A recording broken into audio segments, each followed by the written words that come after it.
Big boss ಅಲ್ಲಿ ಎಷ್ಟು ತೋರಿಸಿದ್ದಾರೆ ಎಷ್ಟು ತೋರಿಸಿಲ್ಲ ಅನ್ನೋದು ನನಗೆ ಗೊತ್ತಿಲ್ಲ. ಬಿಕಾಸ್ ಈಗ ತಾನೇ ನಾನು ಬಿಗ್ ಬಾಸ್ ಮನೆಯಿಂದ ಹೊರಗಡೆ ಬಂದಿರೋದ್ರಿಂದ ನನಗೇನು ಗಾಯಗಳಾಗಿತ್ತು ಅದಕ್ಕೆ ನಾನು ಪ್ರಶ್ನೆ ಮಾಡಲೇಬೇಕಾಗಿತ್ತು. ಹಾಗಾಗಿ ಯಾರು ಮಾಡಿದ್ದಾರೆ ಅನ್ನೋದನ್ನ ನಾನು ಜನಕ್ಕೆ ಆಡಿಯನ್ಸ್ಗೆ ಬಿಟ್ಟಿದ್ದೆ ಅದನ್ನ. ಬಟ್ ಚೈತ್ರಾ ಕುಂದಾಪುರ ಅವ್ರು ಯಾಕೆ ರಿಯಾಕ್ಟ್ ಮಾಡಿದ್ರು ಅನ್ನೋದು ಇವತ್ತು ನನ್ನನ್ನು ಕಾಡ್ತಾರೋ ಅಂತ ಯಕ್ಷ ಪ್ರಶ್ನೆ. ಹಾಗಾಗಿ ಟೈಮ್ ಸರಿ ಇಲ್ಲ ಅಂತಾರಲ್ಲ, ಅದು ಗೊತ್ತಾ ನಿಮ್ಗೆ? ಅದಕ್ಕೆ ದೊಡ್ಡ ಎಕ್ಸಾಂಪಲ್ ನಾನು. ಉತ್ತರ ನಿಮ್ಮೆಲ್ರಿಗೂ ಸಿಕ್ಕಿದೆ ಅಂತ ನಾನು ಭಾವಿಸ್ತೀನಿ. ಪರಿಚಯದವ್ರು ಅವರೇ ಉತ್ತರ ಅಲ್ಲ, ನಾನ್ ಗೊತ್ತಿಲ್ಲ ಅಂತ ನಾನು ಹೇಳಲಿಲ್ಲ. ನಾನ್ ಗೊತ್ತಿಲ್ಲ ಅಂತ ನಾ ಹೇಳಿಲ್ಲ. ನನಗಾಗಿರೋ ಗಾಯದ ಬಗ್ಗೆ ನಾನು ಹಾಕಿದ್ದೀನಿ ಅಷ್ಟೇ. ಅದಕ್ಕೆ ಉತ್ತರ ಕೊಟ್ಟಿದ್ದು ಅವರು. ಸೊ ಹಾಗಾಗಿ ಯಾಕೆ ಅದೇನೋ ಹೇಳ್ತಾರಲ್ಲ, ಅದೇನೋ ಕಳ್ಳ ಅಂದ್ರೆ ಮೈ ಮುಟ್ಕೊಂಡು ನೋಡ್ಕೊಂಡ ಅಂದಾಗೆ ನನ್ ನೋವೇನಂತ ನನಗ್ ಗೊತ್ತು. ನಾನ್ ಹೆಂಗ್ ತಡ್ಕೊಂಡಿದ್ದೀನಿ ನನಗ್ ಗೊತ್ತಾಗುತ್ತೆ. ನಿಮ್ಗೆ ಹೆಂಗ್ರಿ ಅರ್ಥ ಆಗ್ಬೇಕು? ಈ ವಿಚಾರ ಯಾಕೆ ತೆಗಿಬೇಕಾಗಿತ್ತು? ಅಲ್ಲ, ನನ್ನ ಸೋಷಿಯಲ್ ಮೀಡಿಯಾದಲ್ಲಿ ನಾನು ಹಾಕಿದ್ದೀನಿ ಅಷ್ಟೇ. ನನಗಾದಂಥ ಗಾಯಗಳು, ನನಗಾದಂಥ ನೋವಿನ ಬಗ್ಗೆ ನಾನು ನನ್ನ ಸೋಷಿಯಲ್ ಮೀಡಿಯಾದಲ್ಲಿ ಹಾಕ್ಕೊಳ್ದೆ. ಈಗ ನಾನು ಹೊರಗಡೆ ಬಂದು ಅದನ್ನ ಪ್ರಚಾರ ತಗೊಳ್ಳೋಂಥ ಅವಶ್ಯಕತೆ ನನಗಿಲ್ಲ. ನೀವು ಭಯಂಕರ ಇದ್ದೀರಿ ಮಾತ್ರ. ನನಗಾದಂಥ ನೋವು, ನನಗಾದಂಥ ಗಾಯದ ಬಗ್ಗೆ ನಾನು ಹೌದು ತೆಗೆದು ಹಾಕಿದ್ದೀನಿ. ಈಗ ನಾನು ನಿಮ್ಮೆಲ್ಲರ ಮುಂದೆ ತೋರಿಸ್ತೀನಿ ಇದನ್ನ. ಈಗ ನನಗಾಗಿರೋ ಅಂತಿದೆ, ಯಾಕಂದ್ರೆ ನಾನು ಒಬ್ಬ ಕಲಾವಿದೆ ಆಗಿರೋದ್ರಿಂದ ಈಗ ನನ್ನ ಕಾಲ್ಗಳಲ್ಲೇ ಆಗ್ಬೋದು. ಈಗ ನಾನು ಅದನ್ನ ತೋರಿಸ್ಲೇಬೇಕಾಗತ್ತೆ. ಈಗ ಅದನ್ನ ಬಿಗ್ ಬಾಸ್ ಅವ್ರು ಹೊರಗಡೆ ತೋರಿಸಿರ್ಲಿಲ್ಲ.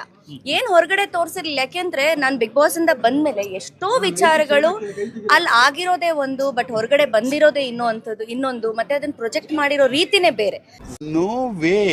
ಹಾಗಾಗಿ ನಾನು ಕೂಡ ಒಬ್ಬ ಟಫ್ ಕಂಟೆಂಡರ್ ಆಗಿ ಅಲ್ಲಿದ್ದಾಗ, ಯಾಕಂದ್ರೆ ಅಲ್ಲಿ ನೋವಾಗ್ತಿದೆ, ನಮ್ಗೆ ಏನೋ ಒಂದು ದೈಹಿಕವಾಗಿ ಹಲ್ಲೆ ಆಗ್ತಿದೆ, ಮಾನಸಿಕವಾಗಿ ಹಲ್ಲೆ ಆಗ್ತಿದೆ ಅಂದಾಗ ನಾವ್ ಯಾರನ್ನ ಕೇಳ್ಬೇಕು? ನಮಗೆ ಗೊತ್ತಿಲ್ಲ ಅಲ್ಲಿ ಎಷ್ಟು ಅದನ್ನ ಪ್ರೊಜೆಕ್ಟ್ ಮಾಡಿದಾರೆ, ಎಷ್ಟು ತೋರಿಸಿದಾರೆ ಅಂತ.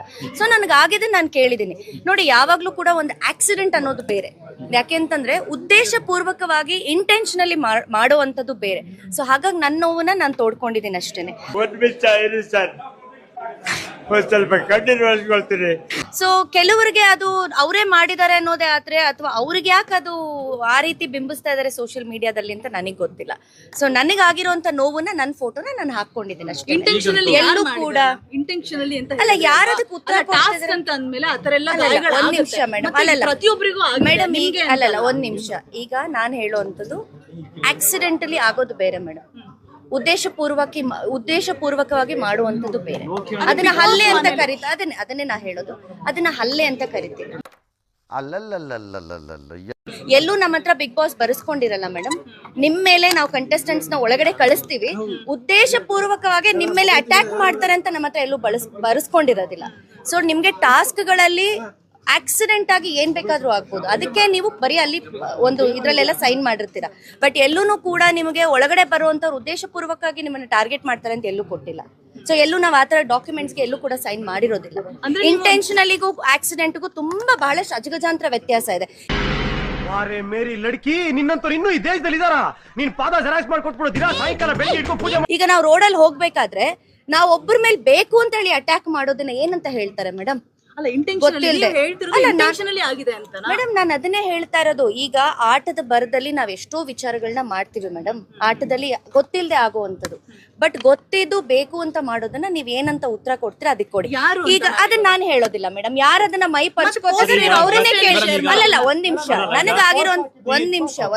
ನನಗಾಗಿರುವಂತ ಗಾಯದ ಬಗ್ಗೆ ನಾನು ಹಾಕೊಂಡಿದ್ದೀನಿ, ಕರೆಕ್ಟ್. ಬಟ್ ನಾನು ಎಲ್ಲೂ ಕೂಡ ಇಂಥವ್ರು ಮಾಡಿದಾರೆ ಅಂತವ್ರು ಮಾಡಿದಾರೆ ಅಂತ ಹೇಳಿಲ್ಲ. ಅದಕ್ಕೆ ಯಾರು ಪ್ರತಿಕ್ರಿಯೆ ಕೊಟ್ಟಿದ್ದಾರೆ ದಯವಿಟ್ಟು ಅವ್ರನ್ನ ಉತ್ತರ ಕೇಳಿ. ಅಲ್ಲ, ನಾನು ಹೇಳಲೇಬೇಕಲ್ವಾ ಮೇಡಮ್? ಯಾಕೆಂದ್ರೆ ನಾನು ಹೊರಗಡೆ ಬಂದ್ಮೇಲೆ ಅಲ್ವಾ ನಾನು ಕೆಲವು ವಿಡಿಯೋಸ್ ನ ನೋಡ್ತಾ ಇರೋಂಥದ್ದು. ನಾನು ಯಾಕೆ ಇದಕ್ಕೆ ಪ್ರತಿಕ್ರಿಯೆ ಕೊಟ್ಟಿದ್ದೀನಿ ಅಂದ್ರೆ, ನಾನ್ ಬಿಗ್ ಬಾಸ್ ಇಂದ ಹೊರಗಡೆ ಬಂದ್ಮೇಲೆ ನಾನು ಕೆಲವು ವಿಡಿಯೋಸ್ ನ ನೋಡ್ತೀನಿ. ನಾನ್ ನೋಡಿದಾಗ ನನ್ನ ಮೇಲೆ ಸುಳ್ಳು ಆಪಾದನೆಗಳನ್ನ ಹಾಕ್ಬೇಕಾದ್ರೆ ನಾನು ಅದಕ್ಕೆ ಉತ್ತರ ಕೊಡ್ಲೇಬೇಕು madam. Why I don't understand.